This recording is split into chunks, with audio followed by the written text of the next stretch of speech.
Bueno, en la charla de hoy de marzo vamos a hablar sobre las cuatro nobles verdades y para eso elegí un sutta que habla sobre las cuatro nobles verdades, entre otras cosas. Es un sutta bastante profundo en su contenido. Les pido que por favor presten mucha atención porque algunos tópicos van a ser por ahí a veces un tanto, quizás para algunos distantes, porque quizás no lo hayan vivido, pero no importa, es un discurso, uno de los discursos más profundos de los sermones medios. Es muy bello, realmente, es muy bello. Eh, es el discurso número 44, Ulavedala Sutta, que es el discurso menor con la serie de preguntas y respuestas. Y van a ver cómo las cuatro nobles verdades están imbricadas dentro del sutta. Eh, Esta es una serie de charlas que son tres, la de marzo, abril y mayo, donde vamos a hablar de las cuatro nobles verdades para presentarlas, de el óctuple noble sendero en abril y del origen dependiente en mayo, o en origen dependiente en mayo y no me acuerdo en qué orden, pero digamos son tres charlas para tomar en realidad los dos tópicos más profundos del budismo, que son el origen dependiente y las cuatro nobles verdades. Entonces, antes de comenzar, tomé este sutta, está traducido del inglés, del Pali, por Nanamoli, los monjes, los venerables Nanamoli y el venerable Godi. Y está traducido del inglés al castellano por Isiddhata. Este, yo cambié algunas palabras porque me parece que son más precisas en relación al aspecto práctico o al aspecto de entender esto. Pero vamos a comenzar un poco hablando de las cuatro nobles verdades. Las cuatro nobles verdades son, eh, en la vida hay sufrimiento, que es la primera noble verdad. Por eso van a ver a la estatua de Buda así. Que es dukkha. ¿Sí? Sufrimiento, en realidad, dukkha se traduce como sufrimiento, pero también se lo puede traducir como insatisfacción. Eh, la segunda noble verdad es, hay un origen del sufrimiento, que es taña o sed, la traducción literal es sed, que es la avidez. La tercera noble verdad es, hay una cesación de ese sufrimiento, que es niroda. Niroda es la cesación del sufrimiento. Y la cuarta noble verdad es maga, que es el óctuple noble sendero. Hay un camino que lleva a esa cesación. Si nosotros observamos, nos vamos a dar cuenta que estas cuatro nobles verdades están presentadas como dos pares. Sufrimiento, origen; cesación, origen. Si ya esto nos empieza a dar entonces las pistas muy importantes de que aún las cuatro nobles verdades son condicionadas. Y nos está mostrando la condicionalidad, el Buda, desde su enseñanza más primigenia. Y esto es muy importante no olvidárselo. Eh, entonces ahora vamos a ver cómo Dhammadina, la monja Dhammadina, le explica al seguidor laico Visakha, cómo le explica esto. Esto he escuchado: en una ocasión el bienaventurado estaba morando en la arboleda de los bambúes, cerca de Rayagaja, donde las ardillas van en busca de comida. Entonces el seguidor laico Visakha se fue junto a la monja Dhammadina y después de haberle rendido homenaje, se sentó a un lado y le preguntó: La monja, digamos, Visakha y Damadina eran marido y mujer. Visakha era un comerciante muy rico de Rayagaja y era un seguidor del Buda. Entonces, en una de sus visitas al Buda, cuando era ya un practicante, un día vuelve a la casa y después de haber escuchado una charla del Dhamma, vuelve como Anagamin, que es el tercer estadio de santidad. Eh, es el anterior al Arahant, es el que se ha liberado de las 5 cadenas menores, de la duda, de la creencia de que hay una identidad personal, de la creencia de que hay ritos y rituales, se liberó de la aversión y se liberó de los deseos sensuales. Un logro bastante elevado, ¿no? Fede, ¿no es Sakadagami el tercer Anagamin. Anagami? Anagamin es el anterior. Entonces la historia, según el comentario, es que Visakha llega y Damadina se le acerca. En ese momento creo que no sé si se llamaba, no se llamaba Damadina. Y se van a dormir. Entonces él se acuesta a dormir y Damadina se acuesta al lado. Y entonces Visakha se baja de la cama y se acuesta en el piso. Entonces Damadina lo mira, qué raro, ¿no? Entonces se sienta en el piso al lado de él. Entonces Visakha se para y se va para otro lado de la habitación. Entonces Damadina se para y lo sigue. Entonces cuando esto vuelve a ocurrir, Visakha se vuelve a sentar en la cama. Entonces Damadina le pregunta, ¿hay algo que yo hice para que vos te ofendas? Entonces Visakha le dice, no es algo que vos hayas hecho, simplemente es que cuando ahora volví y retorné de visitarlo al bienaventurado, te explica que él había logrado el tercer estadio de santidad, donde ya no hay deseo de intimidad con otra persona, porque al no haber deseo sensual, el deseo sexual desaparece. A propósito de eso, el otro día estaba hablando con Santiago con respecto a eso, eh, y la pregunta que muchas veces los laicos se hacen, ¿cómo es esa cosa, esa ausencia, digamos, de deseo que se lo toma como algo malo? Y lo que uno no se da cuenta es cuánto tiempo está uno con la cabeza detrás de conseguir, en este caso, satisfacción sexual. Cuánto tiempo la mente está detrás, para un evento que después pasa en un minuto o menos. Eh, la sensación no es una falta, sino la sensación es de satisfacción. Un minuto es muy poco, che. 10 minutos por lo menos. La sensación es de satisfacción. Justamente lo que no hay es la sensación de que falta algo, sino de estar satisfecho donde uno está. Bueno, cuando esto pasó, entonces Damaina dijo, ah, sí, bueno, entonces yo también quiero seguir a las enseñanzas del bienaventurado, y se fue a ver al bienaventurado, se ordena monja y es un arahant, se transforma en arahant. Entonces después de esto ya no era posible seguir la vida en el hogar para Damadina, sí para Visakha, porque un anagami todavía puede tener vida en el hogar, y este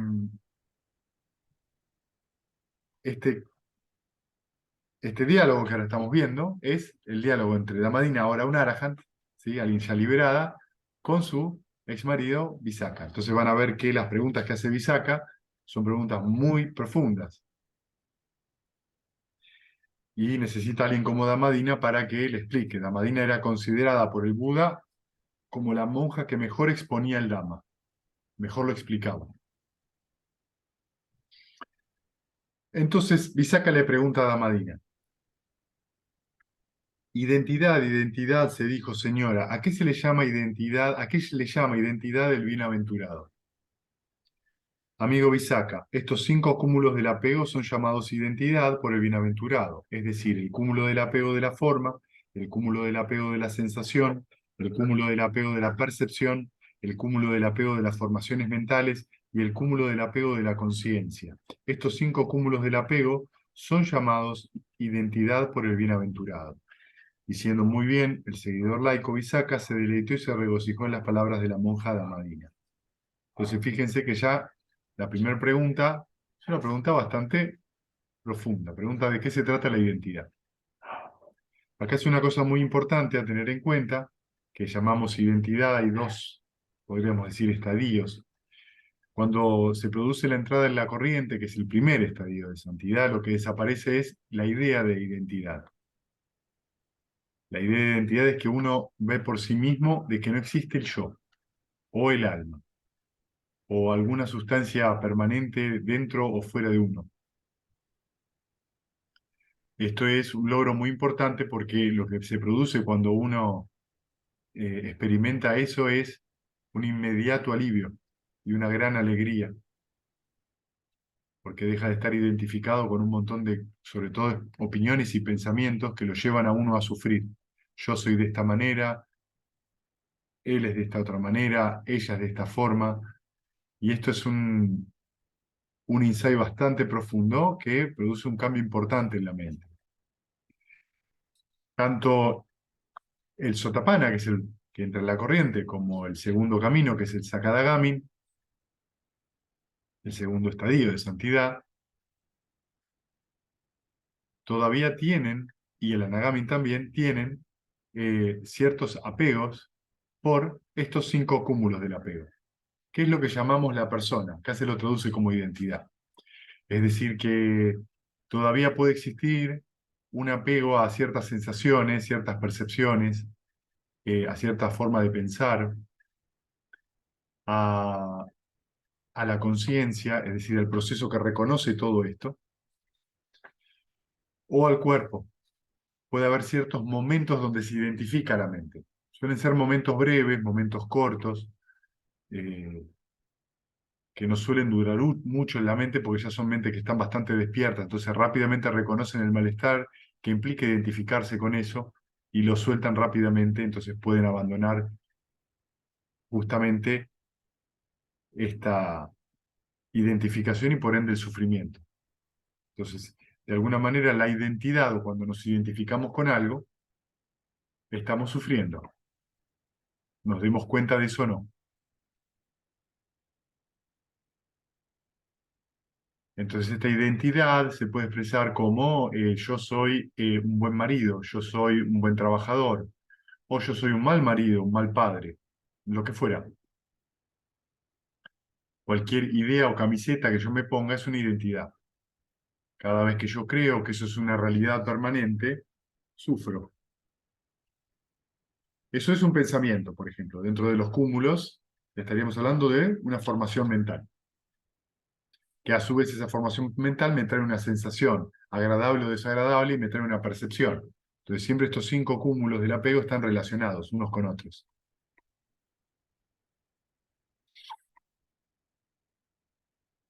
Entonces,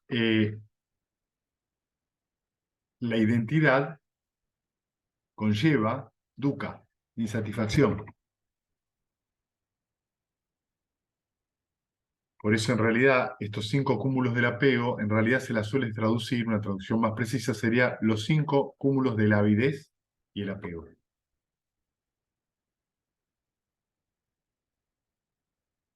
Porque tienen esta insatisfacción intrínseca al no verlos como lo que son. Entonces es mi sensación, es mi percepción, son mis opiniones o lo que yo pienso, o es mi cuerpo.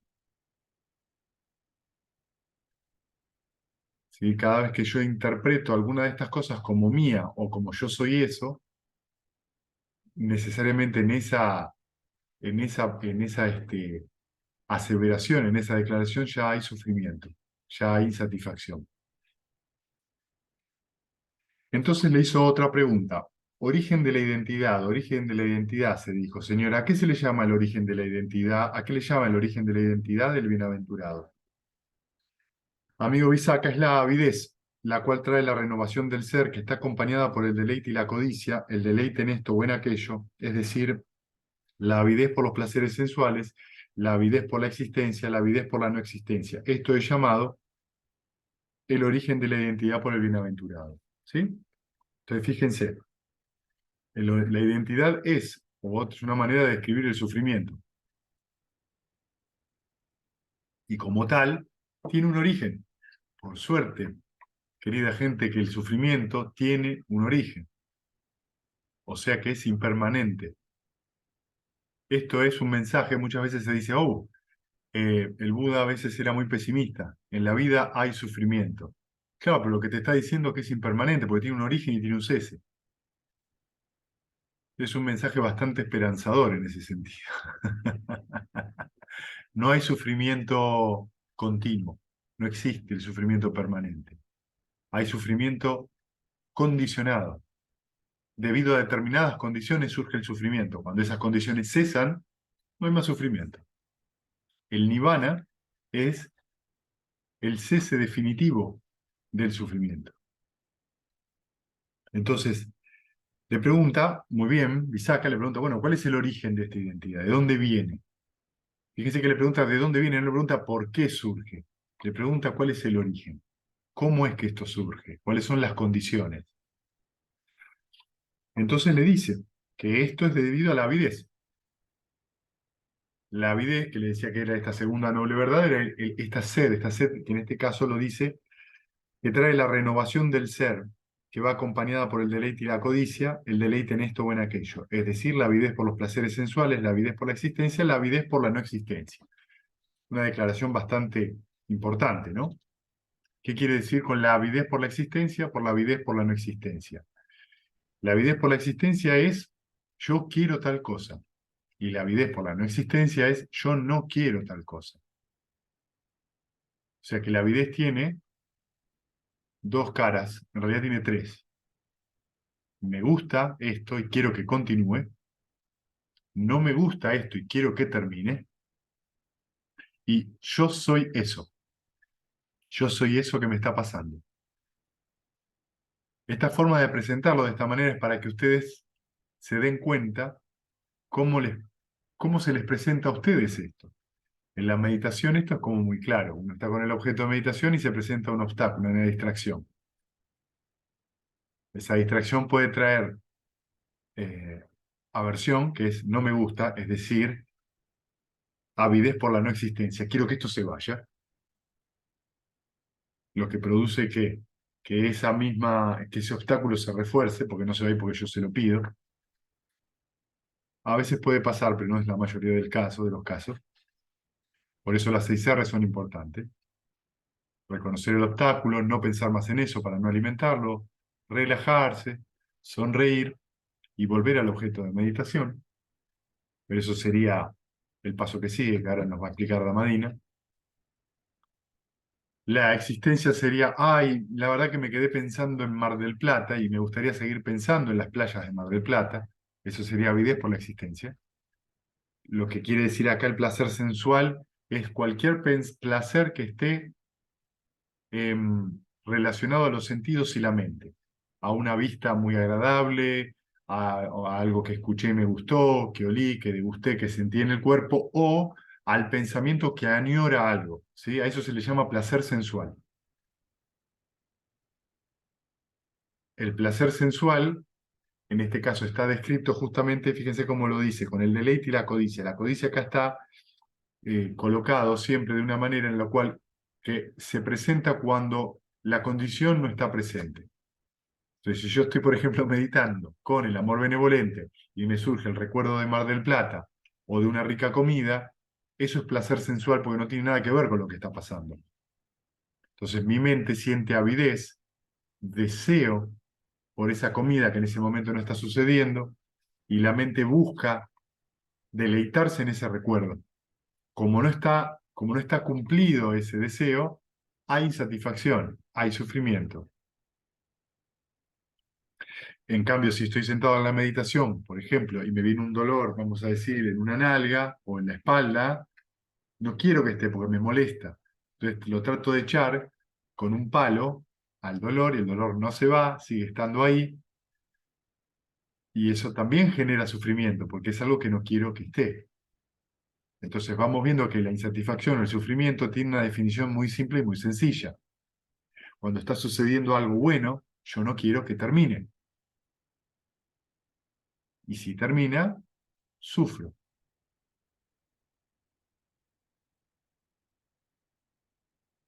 Entonces, sufrimiento vendría a ser no recibir lo que uno quiere y recibir lo que uno no quiere.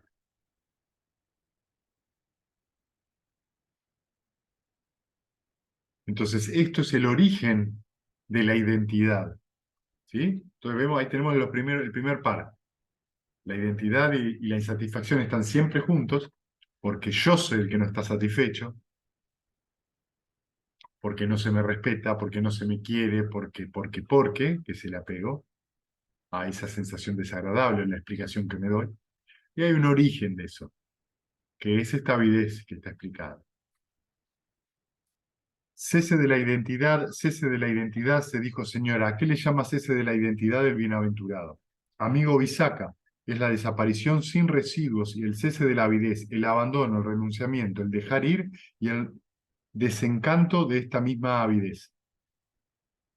Esto es llamado el cese de la identidad por el bienaventurado. ¿Sí? Entonces, ¿qué está diciendo acá?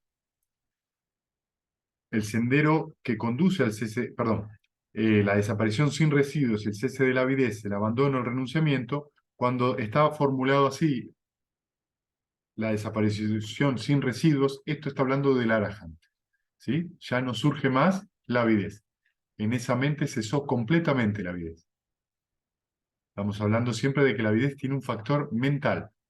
¿Está bien? No es que un arahant no puede sentir hambre, solo que le va a pasar a la mente del arahant es que no va a sufrir por esa hambre, que es diferente. Entonces, puede haber dolor físico, pero no hay sufrimiento mental. El sufrimiento solo es mental, no hay sufrimiento físico, hay dolor físico.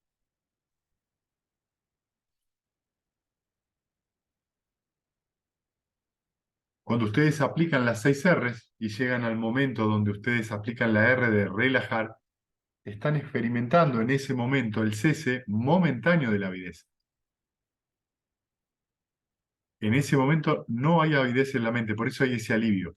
Por eso cuando relajan, ustedes pueden sentir que en la cabeza algo se suelta, se abre. Y en el resto del cuerpo también. Esa sensación pequeña de expansión, de soltar, es que no hay avidez. Por eso con esa mente tranquilizada, con ese cuerpo tranquilizado, relajado, puedo volver con la sonrisa al objeto de meditación. Por eso es tan importante las 6 R's y tan importante relajarse o tranquilizarse de manera voluntaria, con intención, para retornar al objeto de meditación. Por eso solo notar la distracción y volver no tiene el mismo efecto que reconocerla, soltarla, relajarla, sonreír y volver.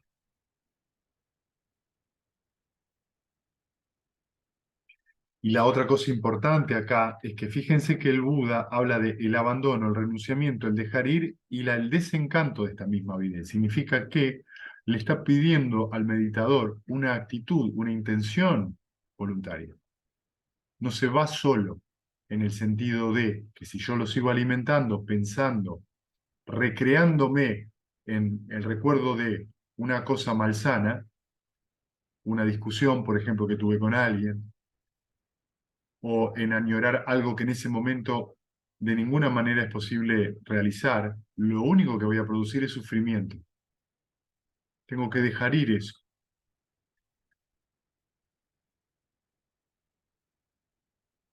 Finalmente, esto va a traer como consecuencia un desencanto de esa avidez.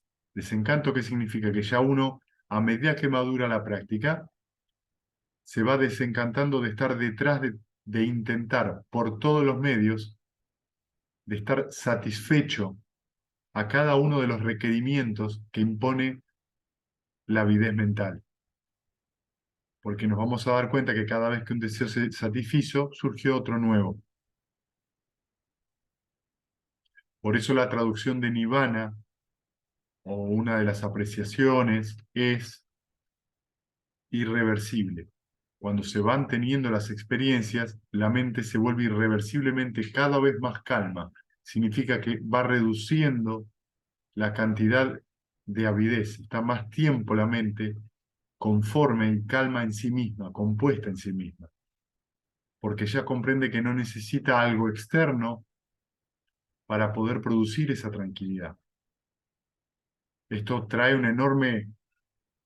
un insight muy claro con respecto a la responsabilidad de las propias acciones mentales, verbales y físicas en nuestra vida cotidiana. Que nos hagamos cargo, digamos, de eso. Y produce que uno le deje echar la culpa a los que están alrededor, creyendo que son los que están alrededor los que a uno le producen sufrimiento. No, es uno el que se está produciendo sufrimiento. ¿Cómo? Con la reacción mental que tiene a lo que está sucediendo.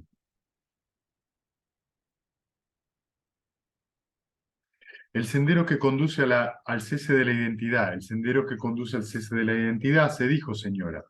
¿A qué le llama el sendero que conduce al cese de la identidad el bienaventurado? Amigo Bisaca, es precisamente este octuple noble sendero, es decir, el recto punto de vista, la recta intención, la recta forma de hablar, la recta acción, la recta forma de vida, el recto esfuerzo, la recta atención plena y la recta quietud o la recta concentración.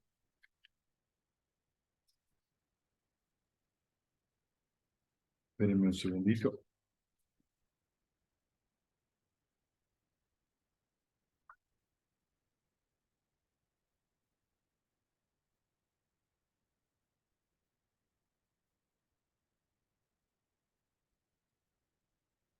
Bien, entonces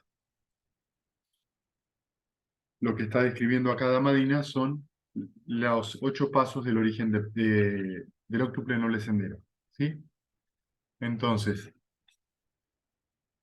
el primero es el recto punto de vista. ¿Sí?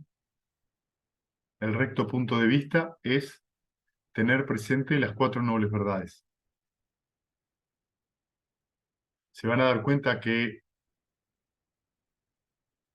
los suttas originales, todos los suttas originales, digamos, tanto el Vinaya, que es la canasta donde están presentadas las reglas monásticas y ciertas anécdotas, como el segundo, el Sutta Pitaka, donde están todos los sermones, siempre todo se presenta, es un gran compendio de la condicionalidad.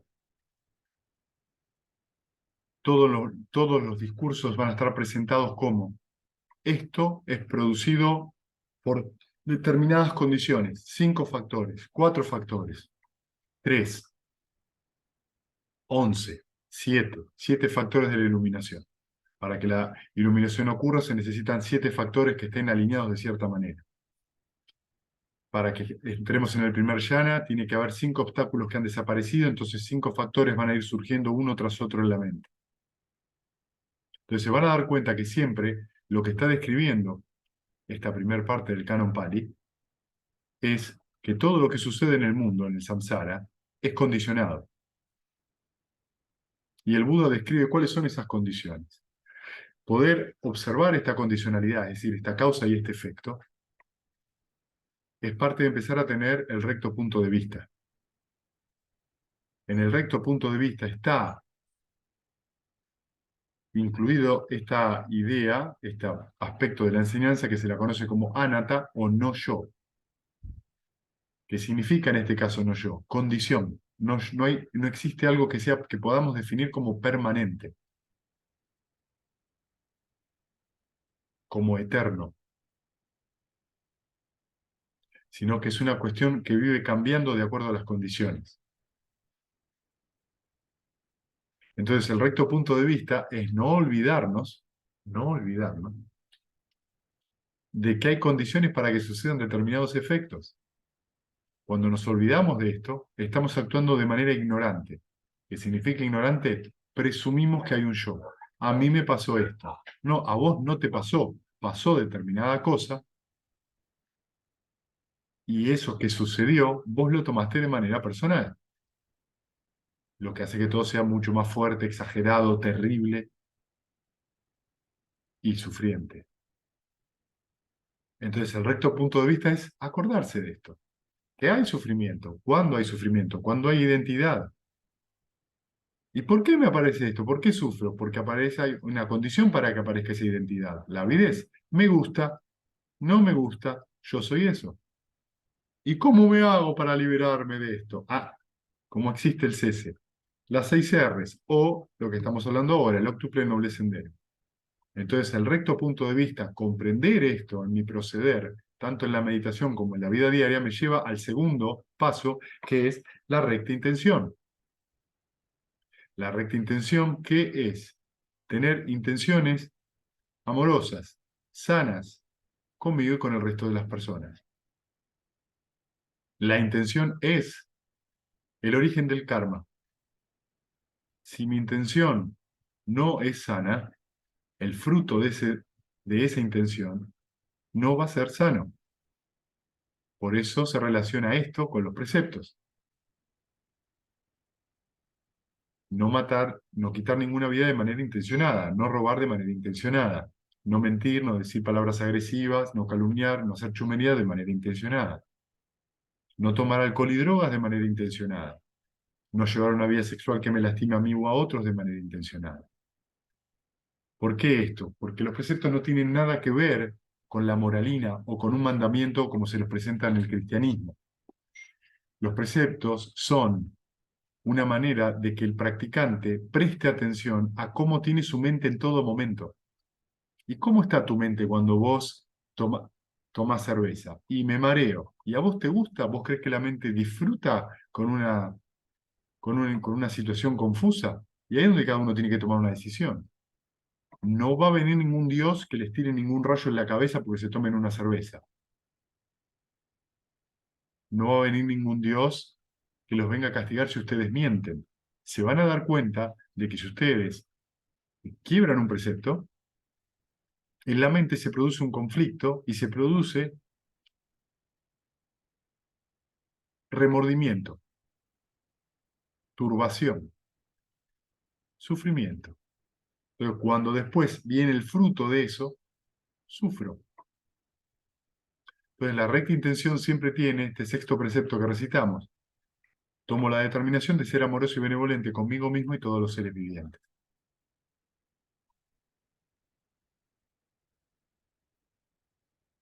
Entonces, desde ese punto de vista que estábamos hablando, del recto punto de vista de recordar las 4 nobles verdades, surge esta recta intención,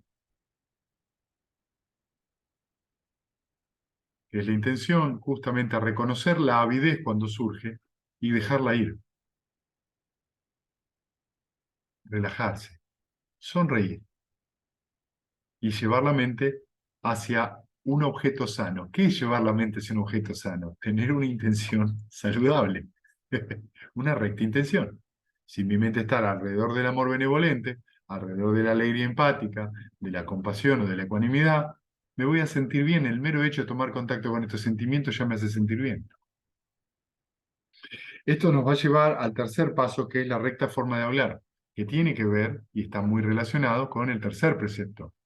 No mentir, no insultar, ni al aire, no calumniar, es decir, no decir cosas que no son verdaderas de otros, y no hacer chusmerío, que no es decir cosas de otro que uno no le diría a la cara a esa persona sin intenciones malsanas. El más difícil de todos es este, porque además algunos hablamos mucho, pero cuando hablamos mucho es más fácil romper este precepto. Pero es muy importante, inclusive en los argentinos que tenemos siempre la costumbre de hablar, por ejemplo, con la palabra que empieza con B larga, vos, que lo usamos de muletilla para todo. Cada vez que yo produzco un insulto, ¿qué pasa en la mente? ¿Qué hay en la mente? Cada vez que se insulta, cada vez que se dice una palabra agresiva, la mente vibra, tiembla, porque la mente es el instrumento más sensible del universo. Entonces una mera intención ya la hace temblar. Lo que está pasando es que en ese momento estoy enojado, aunque me esté riendo. O sea, hubo un instante donde yo hice el insulto, en ese momento estoy enojado y se van a dar cuenta que hay una irritación en la mente. Después me puedo reír, puede cambiar eso al momento siguiente. Pero ya está formado el karma porque la intención fue identificarme con esa versión. Entonces, la recta forma de hablar es ser amoroso en la manera de hablar.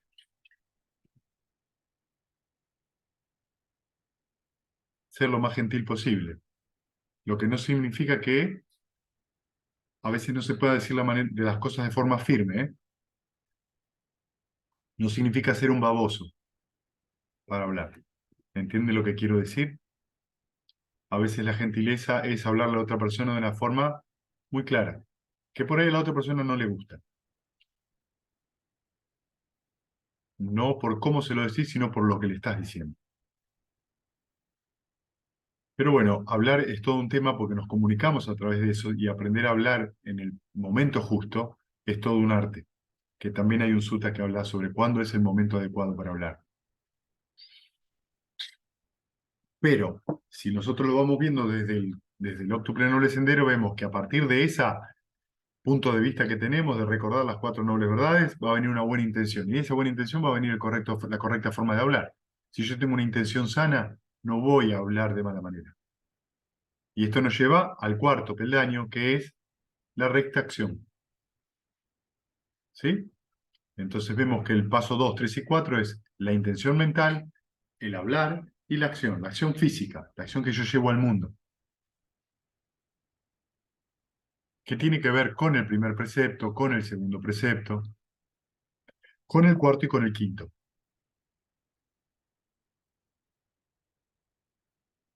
Acciones que no dañen a otros, acciones que no me dañen a mí,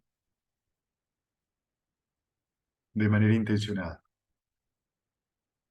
Esto nos va a llevar al quinto, que es el correcto modo de vida o la recta forma de vida, que para nosotros los laicos es no estar involucrados en actividades que impliquen vender algún tipo de veneno,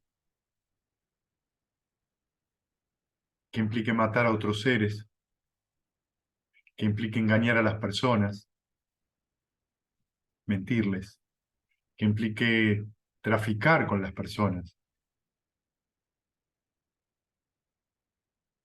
Toda actividad que esté fuera de eso es una actividad sana, porque no trae conflictos, no trae sufrimiento ni produce sufrimiento. Entonces, si estos cinco se dan cuenta que estos cuatro del medio es lo que hacemos los laicos y los monjes también en su vida cotidiana. Y en algún momento, todo esto nos lleva a ¿qué? A sentarnos a meditar, que es a lo que nos referimos en los últimos tres pasos del Octuple Noble Sendero.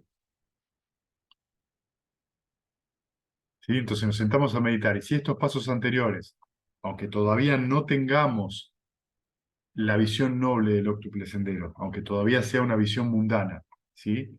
Se llama así a aquel que todavía no ha experimentado el Nirvana, aunque sea una vez. Entonces todavía esto lo entiende, pero no del todo, porque todavía no relaciona esta condicionalidad. La ve por momentos y por momentos se la olvida. Llegamos al recto esfuerzo. El recto esfuerzo es cuando nos sentamos a meditar, por ejemplo, ¿no? Entonces llevamos la mente a un estado sano. Surge una distracción, abandonamos esa distracción a través de las 6 R's y retornamos a un objeto mental sano. Eso es el recto esfuerzo. ¿Por qué el Buda lo habrá llamado recto esfuerzo? Porque realmente es un esfuerzo abandonar los estados negativos y llevar la mente a un estado sano o positivo o elevado. Todos ustedes saben que cuando nos enojamos, o hay un ataque de celos, o un ataque de envidia, o lo que fuera, o una emoción muy fuerte, es muy complicado abandonar ese estado en ese momento, porque estamos tan identificados, sufriendo tanto en ese momento, que por eso el Buda lo llamó el noble esfuerzo. Hay que verdaderamente hacer un esfuerzo para abandonar eso. La meditación nos ayuda justamente a desarrollar en la mente una pequeña pausa. Esa pequeña pausa que se produce, reconozco que la mente se agarró. La puedo soltar, la reconozco, la suelto, relajo, Puedo quizás no sonreír, pero sí sonrío en la mente y llevo mi mente a un objeto sano. Ese es el noble esfuerzo, abandonar los estados negativos y desarrollar los positivos. Y esto es el corazón del octuple noble sendero. Se van a dar cuenta que en la vida, en el cotidiano y en la meditación, lo único que estamos haciendo es eso, abandonando los estados negativos, relajándonos y llevando ese estado de tranquilidad hacia algo sano, hacia un objeto mental sano. Cuando nosotros hacemos esto a través de las 6 R's, llega el séptimo paso, que es la atención plena. ¿Qué significa la atención plena? La atención plena no es hacer fuerza contra un objeto mental a ver si nos fusionamos con él. Eso es una concentración desmedida y mal balanceada. La atención plena es recordar cómo se mueve la mente de un objeto a otro. Es decir, que ¿qué hace un meditador? Un meditador se acuerda de que la mente se va a mover. Entonces yo llevo mi intención mental al amor benevolente, o sea, ya tengo una intención sana, estoy con ese amor benevolente, voy a sentir fluctuaciones y en algún momento surge una distracción. Entonces mi atención se mueve hacia otro lado. Lo que yo reconozco ahí es el movimiento de la mente. Ah, me moví. Cuando yo digo, ah, me moví, se movió la atención, qué estoy teniendo? Vuelvo a recuperar la atención plena, porque acabo de darme cuenta que la mente se mueve. Aplico las 6 R's y se produce otro movimiento de la mente que retorno al objeto de meditación. Entonces tenemos dos movimientos, uno que es una producción dependiente, un origen dependiente, donde surge la distracción, y luego la contrapartida de ese origen dependiente, que es la cesación de eso, que nos lleva de vuelta al objeto de meditación, a la tranquilidad. Entonces el meditador, ¿qué observa? Surge y cesa, surge y cesa. No trata de tener la mente en blanco, no trata de hacer nada, solo observa eso y no se identifica con ninguna parte del proceso. Entonces, atención plena nos trae siempre el recuerdo de las 4 nobles verdades. Que hay una causa para que surja la distracción. ¿Cuál es? La avidez. Cuando me identifiqué momentáneamente, en ese momento hubo ignorancia. Apliqué las 6 R's y retorné. Cuando esta atención plena tiene suficiente energía, ¿qué es lo que va a suceder? Que la mente se empieza a calmar cada vez más, cada vez más, cada vez más, cada vez más. Y empieza a estar aquietada, empieza a estar tranquila sobre el objeto de meditación. A esto se le llama el Sama Samadhi o la recta concentración, que es en realidad la recta quietud. La mente queda aquietada sobre el objeto de meditación. ¿Por qué queda aquietada? Porque está cómoda, no porque haga fuerza. Puedo concentrarme con fuerza sobre algo. Es posible, pero eso no es recta concentración. Eso es una concentración insana, que desbalancea la mente. Entonces, si nosotros vemos el octuple noble sendero, vemos también que están condicionados los pasos. Uno depende del otro. Y a su vez hay relaciones entre ellos. Para tener una concentración enérgica, necesito una buena atención. ¿Qué es una buena atención? Recordar que la mente se va a mover. Si yo lo recuerdo, van a ver que la mente se queda quieta. ¿Vieron? Uno no lo piensa así. Cuando uno piensa en la concentración, dice, no, yo quiero que la mente se quede quieta, quiero que te quedes quieta. Entonces trato de agarrar el agua y se me escurre por la mano. Sí, un momento la agarro, pero después se me va.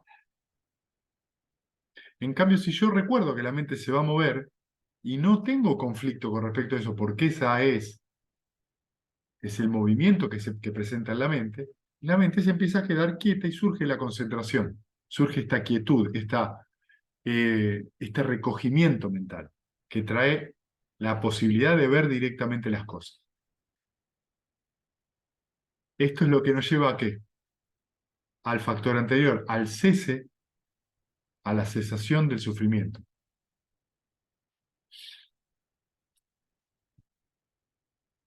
Fíjense lo que le pregunta Bisaca ahora. Señora, ¿es el apego lo mismo que estos 5 cúmulos del apego o el apego es algo diferente de los 5 cúmulos del apego? ¿No? Le está diciendo, estos 5 agregados, ¿son iguales que el apego o son cosas diferentes? La Madina le dice, amigo Bisaca, ni el apego es lo mismo que estos 5 cúmulos del apego, o 5, sí, 5 cúmulos del apego, ni el apego es algo diferente de los 5 cúmulos del apego. Es la avidez y la codicia en consideración a los 5 cúmulos del apego que el apego surge.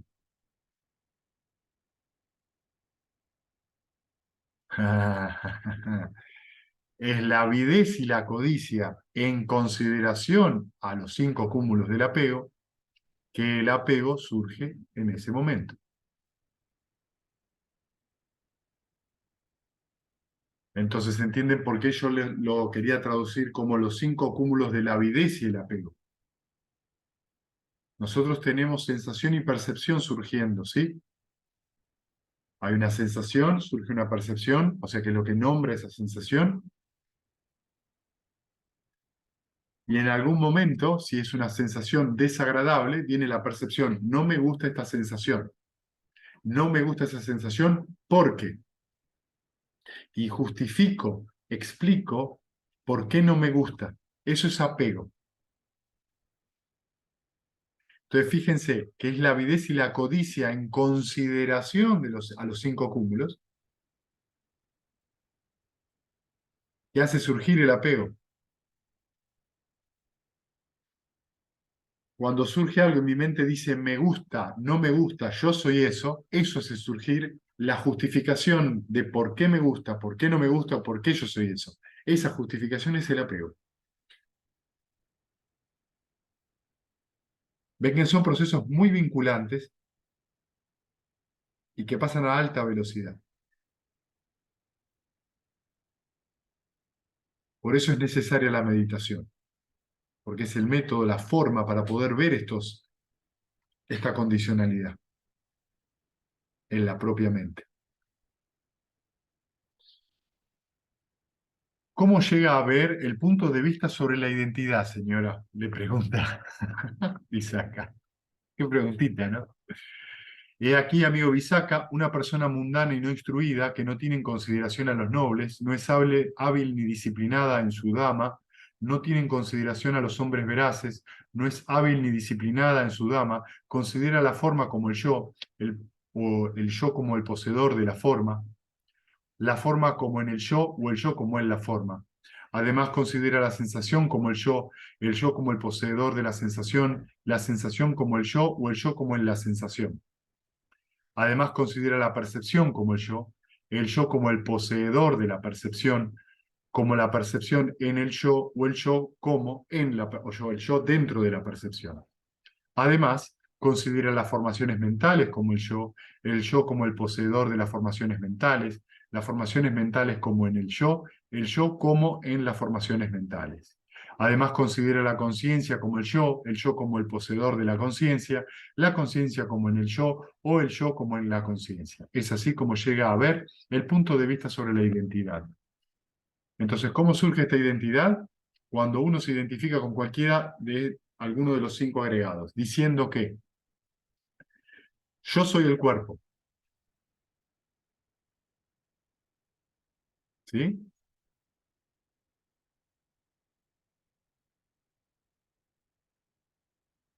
Yo poseo este cuerpo, es decir, este cuerpo es mío.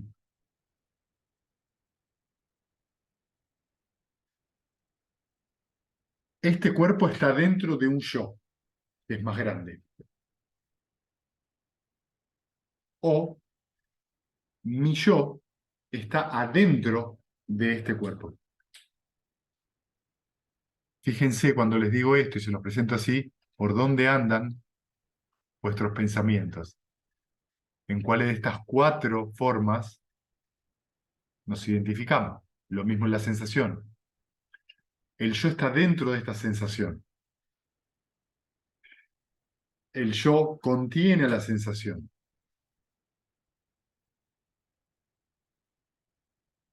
¿Sí? El yo está, la sensación está dentro del yo. O el yo está viviendo dentro de la sensación. Lo mismo ocurre con la percepción. Lo mismo ocurre con las formaciones mentales. ¿Qué quiere decir las formaciones mentales?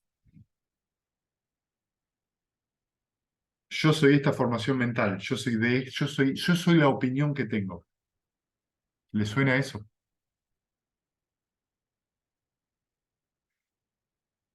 Mi yo superior tiene esta formación mental.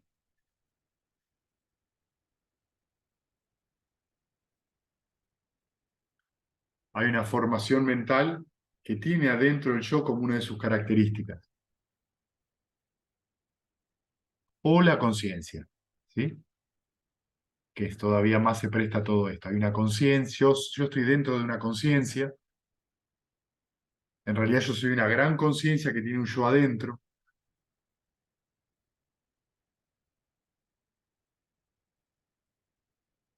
La conciencia está dentro de un yo más grande, o el yo está dentro de una conciencia cósmica. Pónganle el nombre que quieran, ¿sí? Se van a dar cuenta que muchas tradiciones tienen en algún lugar, inclusive tradiciones budistas, describen la última realidad como alguna de estas consideraciones. Volvamos a la pregunta, ¿no? ¿Cómo llega a ver el punto de vista de la identidad? Es porque nos identificamos de alguna de estas maneras. Son 5, y acá estamos presentando 4 posibilidades, o sea que hay 20 posibilidades, ¿no? En realidad hay un sutta donde describe las 62 formas posibles. No la vamos a hablar ahora porque nos vamos a quedar hasta las 12 de la noche. Pero es interesante empezar a pensar en cuál de todas estas 20 formas yo encuentro que me identifico. Y recuerden, la identificación era la primera noble verdad, sufrimiento, insatisfacción. ¿Cómo no llega a ver el punto de vista sobre la identidad, señora? He aquí, amigo Bisaca, un bien instruido noble discípulo, o sea que es alguien que ya entró en alguno de los niveles de santidad, por eso se le dice noble, que tiene en consideración a los nobles, es hábil y disciplinado en su dama, tiene en consideración a los hombres veraces, es hábil y disciplinado en su dama, no considera la forma como el yo como poseedor de la forma como en el yo, ni el yo como en la forma. Tampoco considera la sensación como el yo como poseedor de la sensación como en ni el yo como en la sensación. Tampoco considera la percepción como en el yo como el poseedor de la percepción como en el yo, ni el yo como, como en la percepción.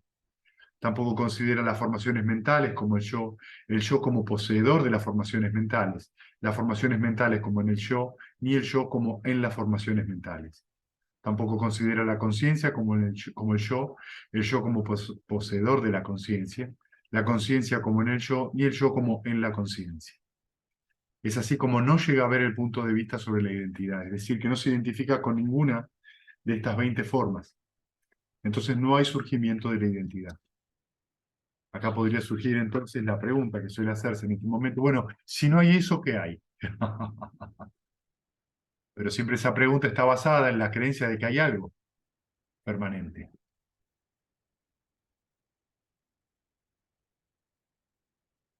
Siempre está basado, si no hay esto, tiene que haber algo. Algo existe, lo que hay es acción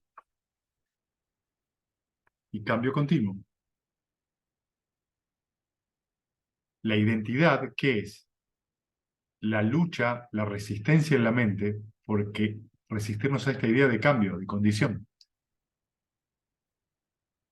Cada vez que hay un trauma, un apego, cada vez que se congela eso y se cristaliza, se endurece, eso es identidad. Cuando no existe eso, lo que hay es cambio, de acuerdo a las circunstancias. Entonces la pregunta de qué hay no es conducente, no es que hay o que no hay. Lo que existe o lo que hay es acción, surgimiento y cesación. Acción. Y señora, ¿qué es el óctuple noble sendero? Amigo Bisaca, es precisamente este óctuple noble sendero, es decir, el recto punto de vista, la recta intención, la recta forma de hablar, la recta acción, la recta forma de vida, el recto esfuerzo, la recta atención consciente y la recta concentración o recogimiento. Señora, ¿es el óctuple noble sendero condicionado o incondicionado? Amigo Bisaca, el óctuple noble sendero es condicionado. ¿Sí? Es decir, que el óctuple noble sendero, que es lo más noble que hay dentro del samsara, es condicionado. No es permanente. Surge cuando están las condiciones.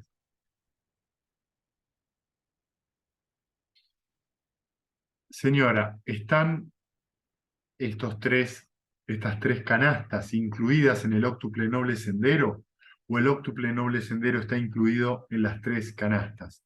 Las canastas son preceptos, meditación, samadhi y sabiduría.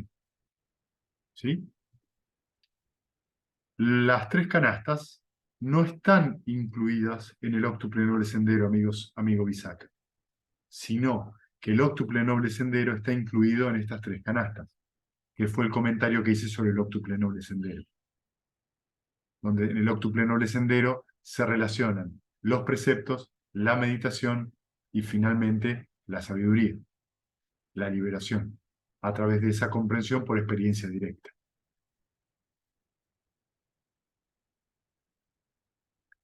La recta forma de hablar, la recta acción y la recta forma de vida, estos estados están incluidos en el cúmulo de la virtud de los preceptos. ¿Sí?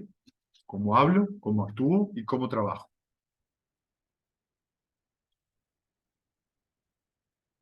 El recto esfuerzo, la recta atención y el recto recogimiento o concentración, estos tres están incluidos en el cúmulo de la meditación o del samadhi. ¿Sí? El recto punto de vista y la recta intención, estos estados están incluidos en el cúmulo de la sabiduría. Entonces ven que la sabiduría siempre parte de la mente. Por eso viene este cuarto que no está acá incluido, que es la generosidad. Actuar con generosidad mentalmente, que es recta intención y recto punto de vista, que es darnos el espacio para meditar, hacer el espacio para tener buenas intenciones, ser generosos con nosotros mismos y los demás, es sabiduría.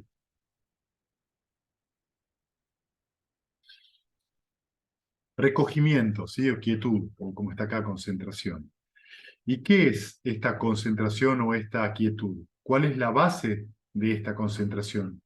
¿Qué es el equipamiento de la concentración o de esta quietud? ¿Cuál es el desarrollo de esta quietud? Está hablando acá del samadhi, ¿sí? La unificación de la mente, amigo Bisaca, es la concentración. ¿Qué significa la unificación de la mente? Cuando ustedes toman contacto con el objeto de meditación. Ahí empieza a haber una dirección hacia el objeto de meditación. Y estamos con eso. No fusionamos, estábamos con eso. Hay una dirección en ese sentido. La conciencia empieza a rondar alrededor de ese objeto sano. Eso es lo que llamamos samadhi, estar alrededor de eso. Los cuatro establecimientos de la atención consciente son la base de la concentración. ¿Cuáles son los cuatro establecimientos de la atención consciente? Son los cuatro fundamentos de la atención. La atención en el cuerpo, en las sensaciones, en el estado mental, o sea, en la mente, y en las formaciones, en los objetos mentales. Esa es la base para que suceda esto. Esto sucede cuando uno cierra los ojos, se sienta a meditar y lleva su atención al objeto de meditación. Ahí se establecen esos cuatro fundamentos de la atención.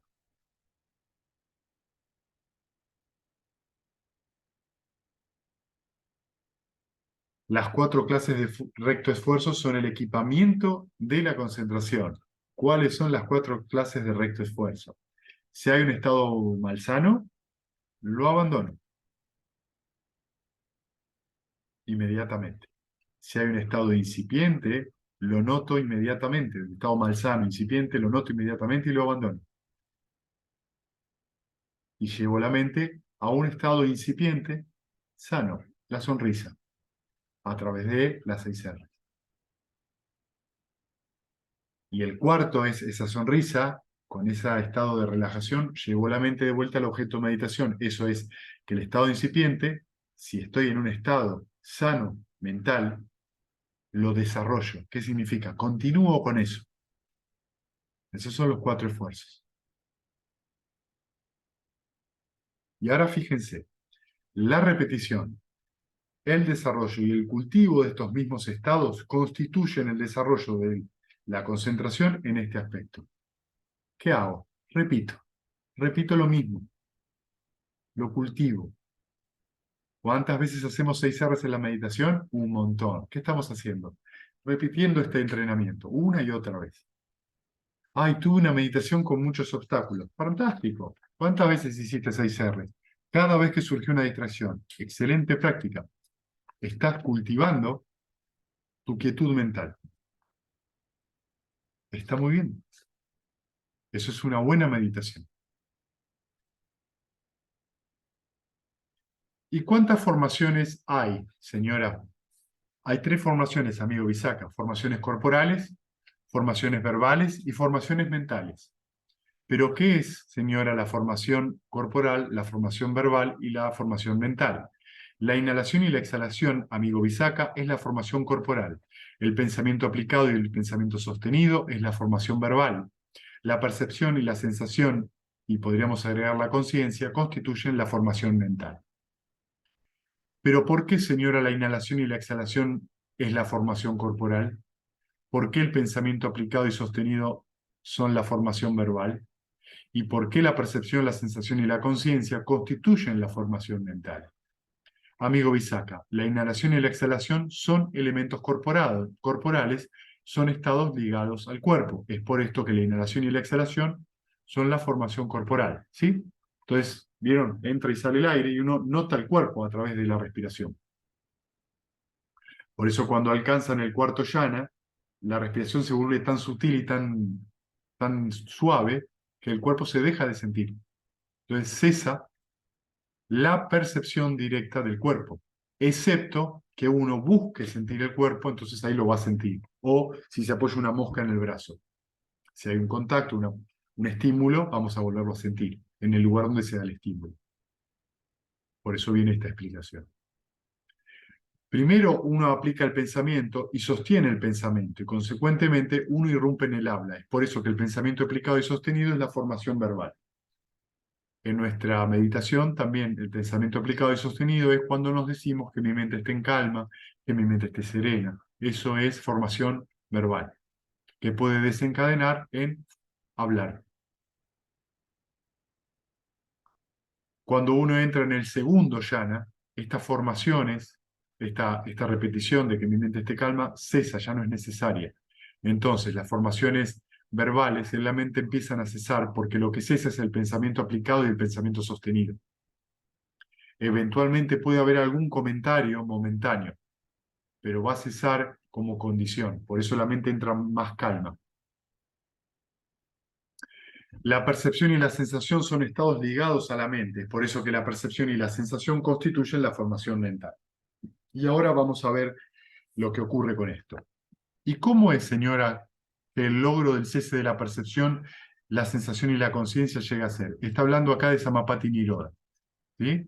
Samapati Nirodha es la cesación de la sensación, percepción y conciencia, lo que viene, digamos, luego de lo que puede ocurrir en cualquier momento si uno entró en yana alguna vez, que en general es lo que se llama cuando cesa todo tipo de sensación, percepción y conciencia.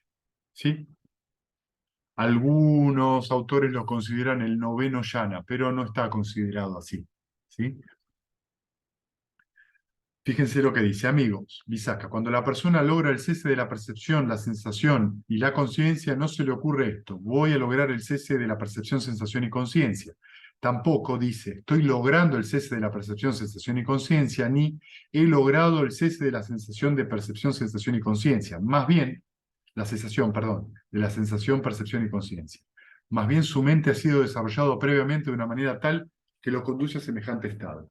Como lo que cesa es la sensación, no hay percepción causada, porque no tengo nada que nombrar porque no hay sensación. Y por lo tanto no hay proceso de conciencia que reconozca estas dos cosas. Entonces no puedo yo en ese estado mental tener conciencia de que estoy en él. Porque no hay función mental. Entonces dice que desarrollarlo previamente. ¿Qué significa esto? Cuando a ustedes les ocurra eso, si alguna vez les ocurre eso, en general la primera vez es menos de un segundo. Se apagan las luces y se encienden de la fábrica. Se apaga la mente completamente y se enciende. Ese pequeño clic produce un reinicio de la mente, que produce que la atención cuando se reinicia sea muy poderosa. No van a recordar que lo que pasó en ese momento, no van a poder tener memoria porque no no está funcionando la mente. Sí va a surgir cuando se reinicia, que hubo un gap, un espacio entre el momento anterior a eso y lo que pasó después, el reinicio. Pero lo que pasó en el medio no. A lo que refiere acá es que la persona, el meditador, desarrolló previamente su mente para poder determinarse cuándo entrar en ese estado, cuánto tiempo permanecer en él y cuándo emerger de él antes de que todo eso pase. Es un trabajo que hay que hacer previamente, que se desarrollan los yanas, hasta poder entrar al cese de sensación, percepción y conciencia a voluntad.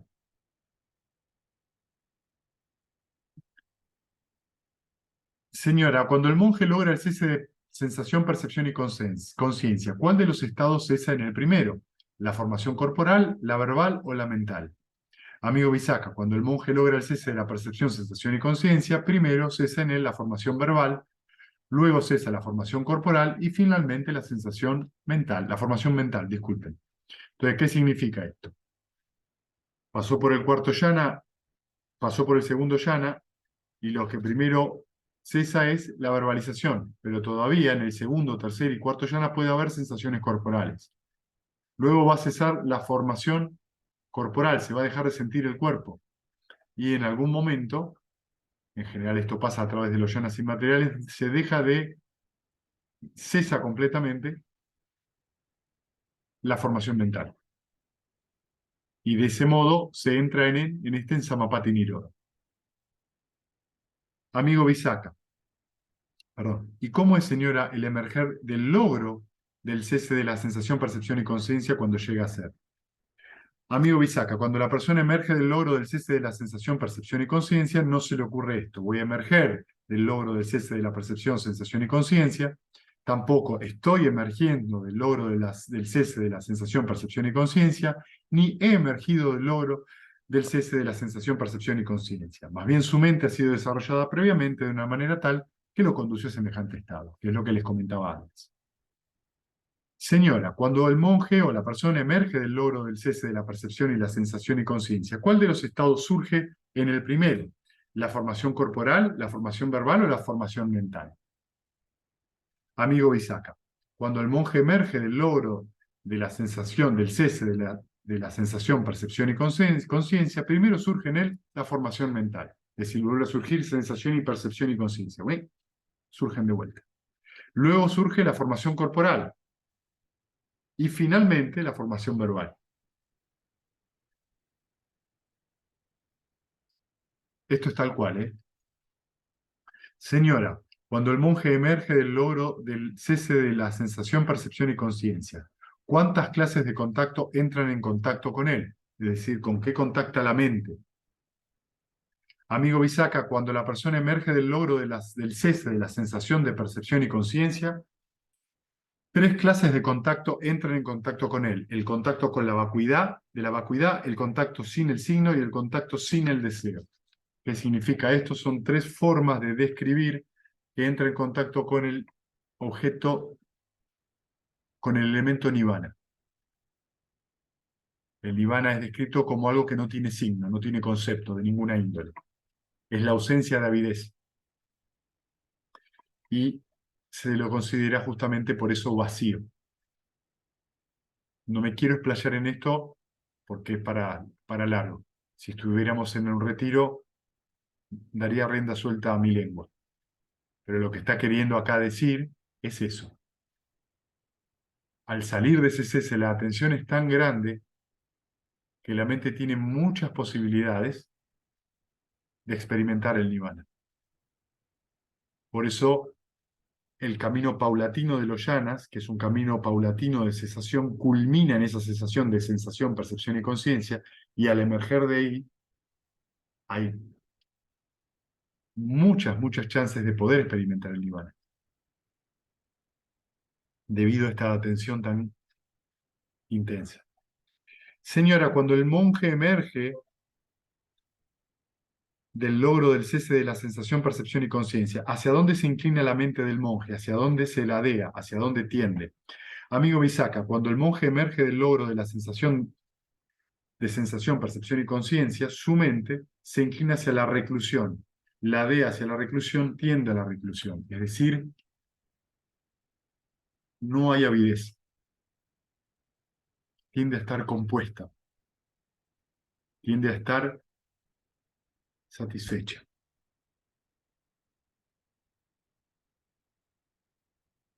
Señora, ¿cuántas clases de sensación hay? Amigo Visaka, hay 3 clases de sensación: sensación placentera, dolorosa y ni placentera ni dolorosa. Pero señora, ¿qué es la sensación placentera, la sensación dolorosa y la sensación ni placentera ni dolorosa? Amigo Visaka, todo lo que es sentido corporal o mentalmente como placentero y confortable es sensación placentera. Todo lo que es sentido corporal o mentalmente como penoso y doloroso es sensación dolorosa. Todo lo que es sentido corporal o mentalmente ni como placentero ni como doloroso es sensación ni placentera ni dolorosa. Señora, ¿qué es lo placentero y lo doloroso? Perdón, ¿qué es lo placentero y qué es lo doloroso en consideración a la sensación placentera? ¿Sí? ¿Qué es lo doloroso y qué es lo placentero en consideración a la sensación dolorosa? ¿Qué es lo placentero y qué es lo doloroso en consideración, perdón,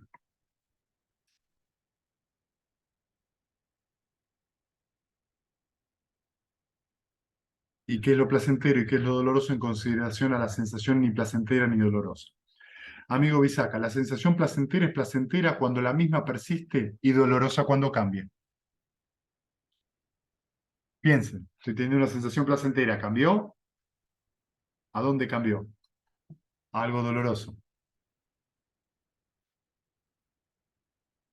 Voy con el objeto de meditación, se me fue para el lado de los tomates. ¡Ah!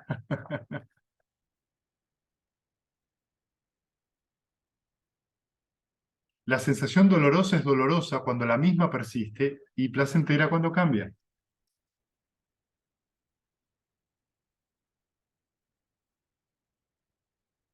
La sensación ni placentera ni dolorosa es placentera cuando hay conocimiento y dolorosa cuando se carece del conocimiento. Está buena esta, ¿no? O sea que la sensación ni placentera ni dolorosa es ecuanimidad. La ecuanimidad es placentera. Solo que no hay apego cuando hay ecuanimidad a ese placer. Es placentera porque no hay apego a eso. Por eso dice cuando hay conocimiento. Y es dolorosa cuando se carece de él. ¿Qué significa esto? Cuando hay indiferencia.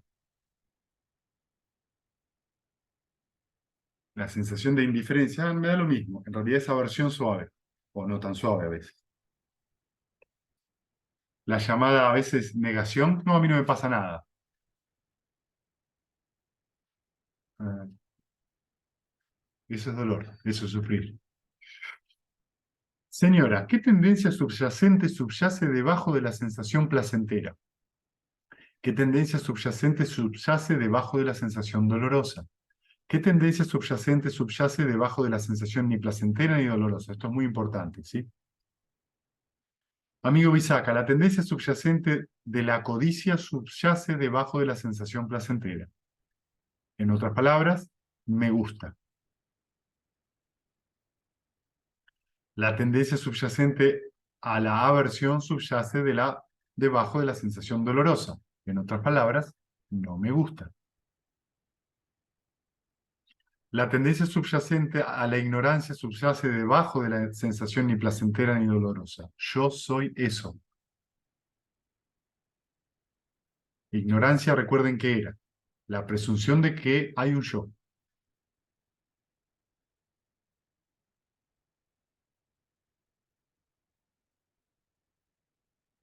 Entonces, el mecanismo humano de la negación,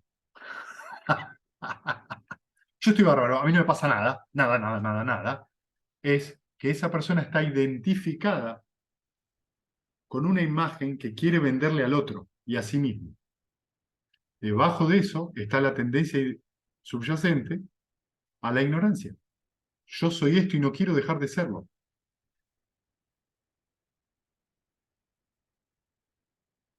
¿Para qué? Si sufrimos un montón. Señora, la tendencia subyacente de la codicia, ¿sí? ¿No subyace debajo de todas las sensaciones placenteras? La tendencia subyacente a la aversión no subyace debajo de todas las sensaciones dolorosas, y la tendencia subyacente a la ignorancia no subyace debajo de todas las sensaciones ni placenteras ni dolorosas. Miren qué pregunta. Lo que está debajo de la codicia, esa tendencia subyacente, no está debajo de todas las sensaciones placenteras, le pregunta. Amigo Bisaca, la tendencia subyacente de la codicia no subyace debajo de de todas las sensaciones placenteras. ¿Qué significa esto? Llana. Cuando ustedes están en llana, sienten un placer. Y sin embargo, debajo de eso no hay codicia. En ese momento, ¿eh? Va a haber codicia cuando ustedes salgan y digan, ¡ay, qué linda que era la meditación! Yo estaba ahí tan linda y ahora... Ah, ahora sí hay codicia.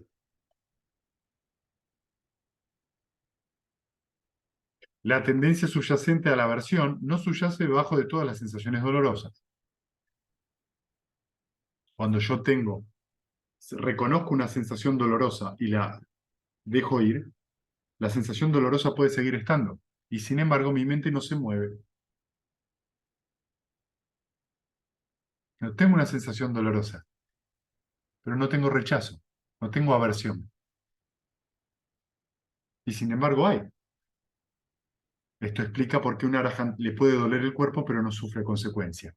Y por qué ustedes cuando hacen 6 R's en una meditación y por ahí tienen un dolor, se dan cuenta que el dolor está, pero ustedes pueden estar muy tranquilos.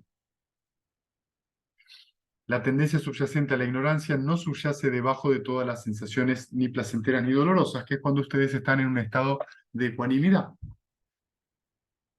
No se identifican con ese proceso. Porque entienden que es condicionado. Señora, ¿qué debe ser abandonado en consideración a la sensación placentera? ¿Qué debe ser abandonado en consideración a la sensación dolorosa? ¿Qué debe ser abandonado en consideración a la sensación ni placentera ni dolorosa? Amigo Bisaca, la tendencia subyacente de la codicia debe ser abandonada en consideración a la sensación placentera. La tendencia subyacente a la aversión debe ser abandonada en consideración a la sensación dolorosa, y la tendencia subyacente a la ignorancia debe ser abandonada en consideración a la sensación ni placentera ni dolorosa. ¿Sí? Esto es bastante claro. Cada vez que surge alguna de estas 3 sensaciones, lo que tenemos que tener en cuenta es esa tendencia subyacente. Si está, hay que abandonarlo. Que no es más ni menos que la avidez, que es esa contracción en la mente. Cuando nosotros notamos que está esa contracción, hay avidez. Las 3 formas de expresión son estas: la codicia, la aversión y la ignorancia. Yo soy esto.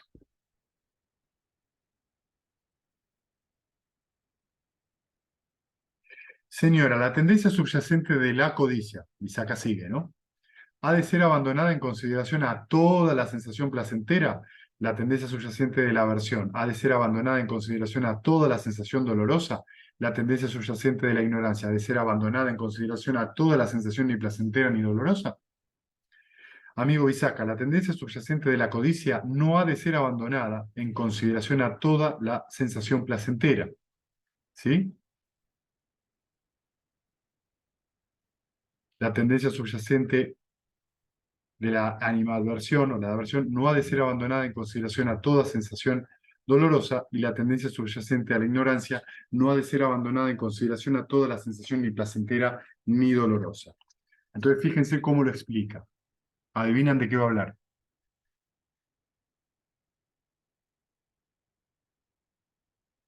¿De qué estado está hablando? He aquí, amigo Bisaca, totalmente aislado de los placeres sensuales, aislado de los perjudiciales estados mentales, la persona entra y permanece en el primer jhana, el cual está acompañado por el pensamiento aplicado y sostenido, el arrobamiento y la felicidad nacidos de la reclusión. Con eso abandona la codicia y la tendencia subyacente a la codicia no está debajo. Estoy ahí, presente. ¿Qué significa jhana? Mente presente. No importa cuál sea el jhana. No hay codicia debajo. No hay obstáculos. Los 5 obstáculos desaparecieron. Además, al calmar el pensamiento aplicado y sostenido, entra y permanece en el segundo jhana, que se caracteriza por la tranquilidad interior y unificación de la mente, libre del pensamiento aplicado y sostenido, lleno de arrobamiento y felicidad nacidos de esta concentración o de este recogimiento. Con eso, abandona la aversión y la tendencia subyacente a la aversión que hay, abandona la aversión y con esto la tendencia subyacente a la aversión no está debajo. Además, con la desaparición del arrobamiento, permanece ecuánime con la atención consciente y entra con clara comprensión, experimentando la felicidad en su cuerpo, entra y permanece en el tercer jhana, del cual los nobles declararon: es ecuánime, atentamente consciente, es alguien que encontró una morada placentera. Con eso, abandona la ignorancia y la tendencia subyacente a la ignorancia no está debajo. ¿Sí? En el tercer jhana es donde la ecuanimidad empieza a volverse fuerte. Pero fíjense que menciona los 3 primeros jhanas. Interesante, ¿no? Y en el final del sutta tenemos lo que se llamaban las contrapartes. ¿Sí? Cuando hace contrapartes van a ver que alguna parte de lo que dice son opuestos y otros son complementarios.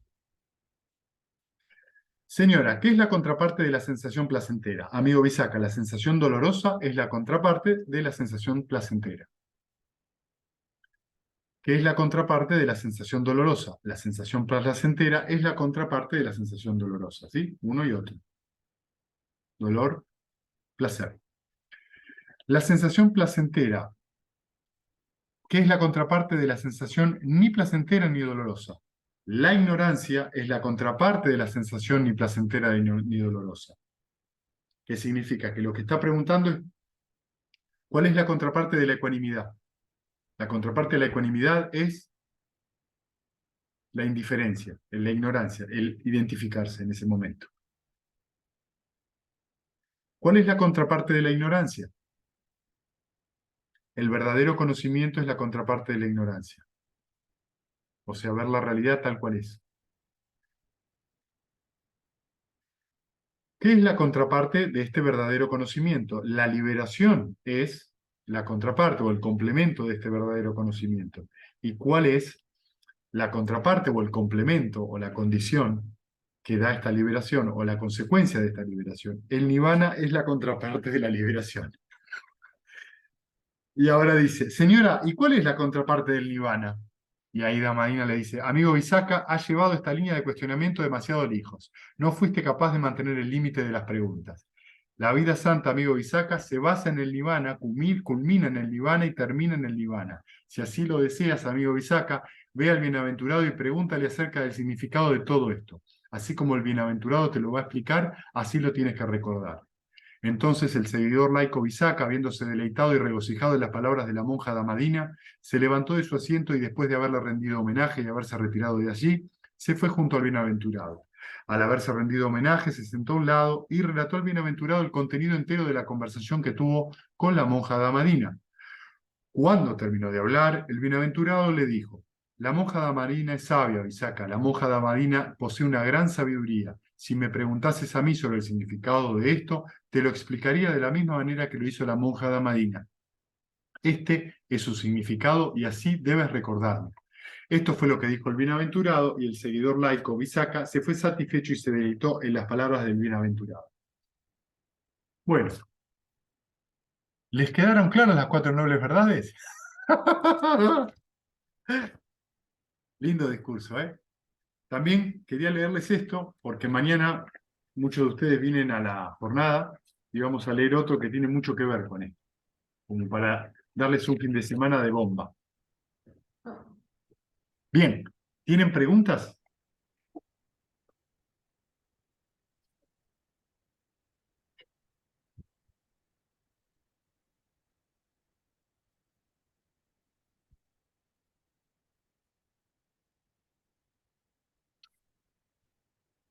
Damadina los dejó en silencio.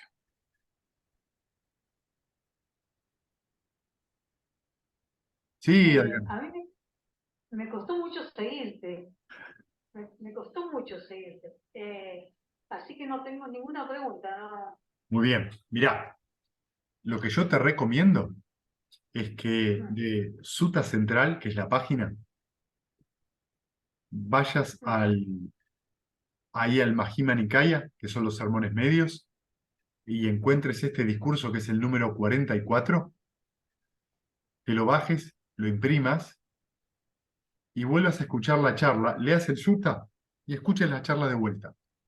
Este sutta es para leer muchas veces. Es un sutta, uno de los más profundos que hay. Este y el anterior, el número 43. Algunas cosas les van a quedar más afuera, van a quedar como más afuera y otras no. Lo importante de esto es que las palabras del sutta se meten,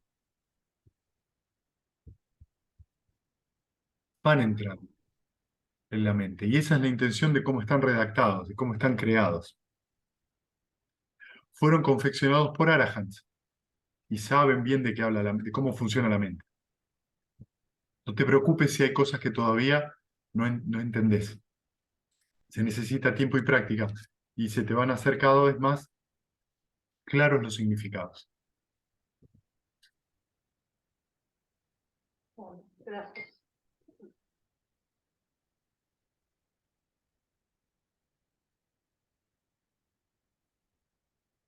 ¿Alguna otra pregunta?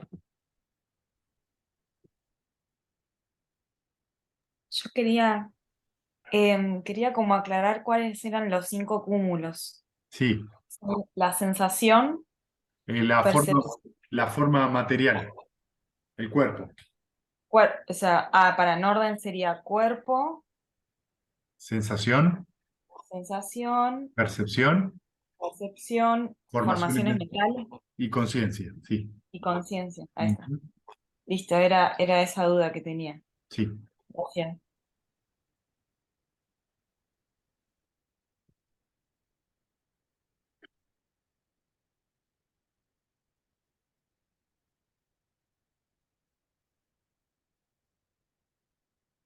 Bien, ¿alguna pregunta más?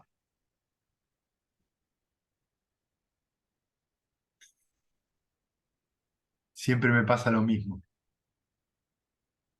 Cuando elijo un sutta Yo, que me gusta a mí, no hay pregunta. Cuando, yo tengo una pregunta que está como vinculada, sí, que es, los tres signos de la existencia son la impermanencia, el sufrimiento y el no yo, sí, ¿no? sí. ¿Por qué es el no yo y no la identidad? Que tiene que ver con esto. Como, Porque lo que te está diciendo en esto, que las tres características de la existencia es que anicca, que es impermanencia, todo está sujeto a cambio, digamos. Cuando, por lo tanto, como todo está sujeto a cambio, en ese cambio hay una inherencia al sufrimiento, dukkha, que cuando nosotros no deseamos que cambie, cuando se produce ese conflicto. Y finalmente, lo que quiere decir anatta o no yo es impersonalidad, porque no yo es raro siempre. La traducción, si bien es no yo, la traducción literal es impersonalidad. Significa que existen lo que hay son acciones. Digo, me muerdo la lengua cuando digo existencia porque se produce mucha confusión en ese sentido. Hay acciones condicionadas que surgen y cesan debido a ciertas causas o ciertas causas que producen efectos que son causas para nuevos efectos. Esta impersonalidad se da en todo el proceso de impermanencia. en todo el proceso de que llamamos existencia, surge y cesa, surge y cesa, surge y cesa. Cambiante, todo el tiempo depende de las condiciones. Y la impersonalidad es porque eso no le ocurre a nadie, no le ocurre a ninguna persona o criatura. Ocurre. La sustancia o el sustantivo que usamos para definir criatura, persona, animal, planta, es una designación y nada más. Por eso definimos a la persona como los 5 agregados o los 5 cúmulos del apego. Forma corporal, sensación, percepción, formaciones mentales y conciencia, porque son 5 procesos que están continuamente cambiando y que tienen dependencia entre sí. Nunca está igual el cuerpo. Las sensaciones cambian todo el tiempo, por ende las percepciones, que son lo que nombran esas sensaciones, cambian. Los pensamientos ni hablar, jamás siempre están cambiando. Y la conciencia, que es el proceso que reconoce todo esto que estamos mencionando, es también un proceso a su vez condicionado y cambiante. Por eso estos 5 agregados son procesos. Decirle a eso persona es considerar que es todo siempre igual. Y la misma vida nos está mostrando que cuando somos pequeños, No, somos ya, adolescentes, cambio.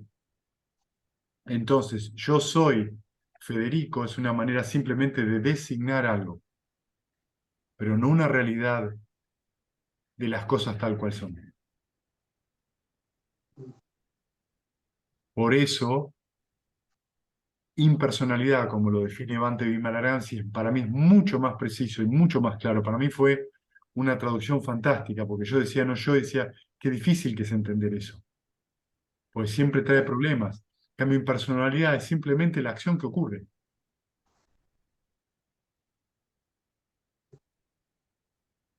Está pasando eso, la acción.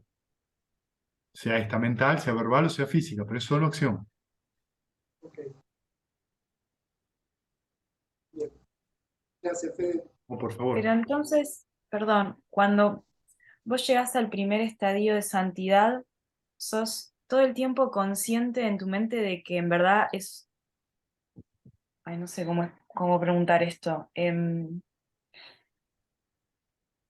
Sí, que eso, que es una seguidilla de procesos, de acciones. No, no sos todo el tiempo, no sos todo el tiempo consciente porque en el Sotapana todavía hay momentos donde se va a identificar con alguno de estos 5 agregados. Ah, Va a haber un momento de identificación. Lo que sucede cuando entras en la corriente, cuando al Sotapana lo que le ocurre es que desaparece la idea de yo. La idea de identidad desaparece. Y es un cambio cósmico para la persona. claro. Pero todavía en ciertos momentos va a haber apego con alguno de estos 5. Solo que cuanto más avanzado esté esa persona en los caminos, en los estadios, más rápido va a haber eso. ¿Por qué lo ve? Porque al, los grilletes al soltarse, la mente está cada vez con más energía y la atención es cada vez más fuerte y le resulta más fácil ver ese momento de identificación. Entonces por ahí dura minutos esa identificación y se suelta. Por lo tanto, lo que sufre cualquiera de estas personas es mucho menor. Claro. La persona que no ha experimentado eso está todo el tiempo identificándose y a veces no lo hace, ¿Y a veces qué? a veces no se identifica. Ah, Lo que va pasando cuando pasa una de estas experiencias es que esa ecuación se da vuelta. Por eso hay tal alivio y tal alegría, porque ya no se produce esa identificación en la mente.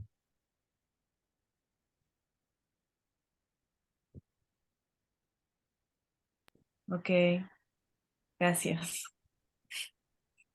Bien, ¿alguna pregunta más?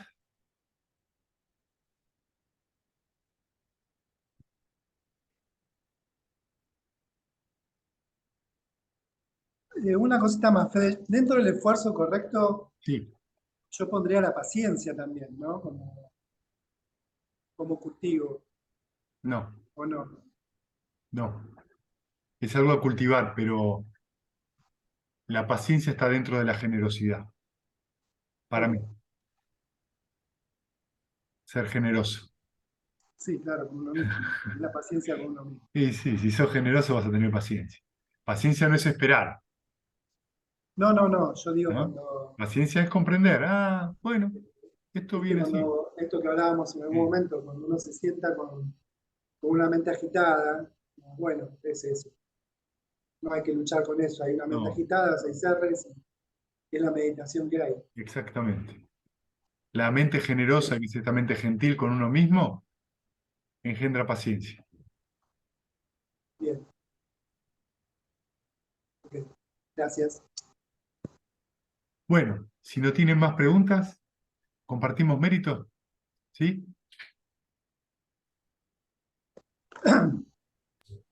Que los que sufren Que sean los que libres de sufren sufrimiento sean libres de sufrimiento y y los aterrorizados intrépidos sean. Que los afligidos se despojen de todo dolor dolor y que todos los y que seres se todos los encuentren seres se aliviados. encuentren Que aliviados. todos los seres Todos compartan los este seres mérito que compartan sí este hemos mérito que adquirido sí para el hemos logro de todo adquirido tipo para de el logro de todo tipo de los seres felicidad. que habitan el Que espacio, los seres que levas y habitan llagas el de gran espacio, poder, De gran poder, levas y llagas de gran compartan poder, este compartan este mérito nuestro, por mucho por mucho tiempo protejan la dispensación dispensación del del Buda. Dios sabe. Sadhu, sadhu, sadhu.